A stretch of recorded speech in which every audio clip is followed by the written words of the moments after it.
mapaniwala na talagang sunog to before. Tapos, man, worth it ang 3,500 Gcash natin dito.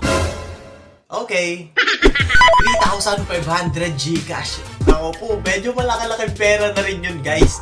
So guys, eto nga po pala ang dating abandoned car. Ito ang Lamborghini abandoned car ni Don Marco. So ito ay nakita niya lang sa junk shop.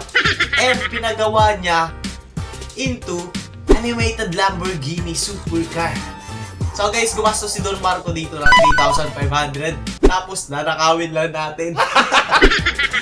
Oh my God, guys. Ito ayun. Ito yun. Ayoko nang ipakita sa inyo kung paano ko ito ninakaw kasi nga naawa na ako sa sarili ko kasi nababasa ako sa comment section puro magnanakaw, puro hate na nila ako guys eh. Sabi nila, huwag ko na daw nakawan si Don Marco. So yun, hindi ko nang papakita sa inyo mga stealing supercars natin dito sa GTA 5. Ipapakita ko na lang sa inyo mismong malupitang gameplay na gagawin natin para sa mga nananakaw nating supercar kay Don Marco. Kaya nito guys, ito po ay ginastusan talaga ni Don Marco para maging animated Lamborghini supercar.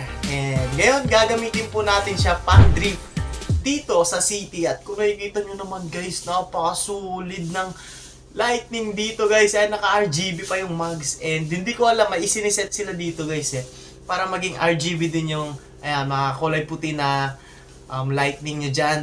Ay guys, syempre bago po natin umpisahan ang agenda natin ngayong araw na to, is gusto ko muna ipakilala sa inyo tong server na to kasi napaka-solid ng server na to, lalo sa mga newbie at gusto lang mag-chill sa paglalaro ng GTA 5. So ito nga pala ang Arctic server dito sa 5M na pwede nyong pasukan. And sa totoo lang guys, pumapasok din ako dito paminsan-minsan pag gusto ko lang mag-explore, lalong-lalo na sa mga mahihilig sa mga kotse dyan. Ayan, pwede kayong mag-customize and libre nyo lang yung mga gamit at wala kayong babayaran.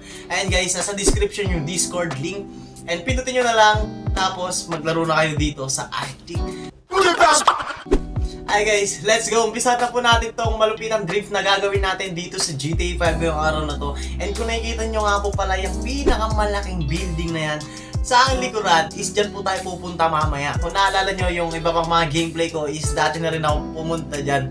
So yun, dito ako noon naglalaro guys. So guys, pina-upgrade ko na rin nga po pala to. So meron na rin siyang launch control na kung saan, ayan.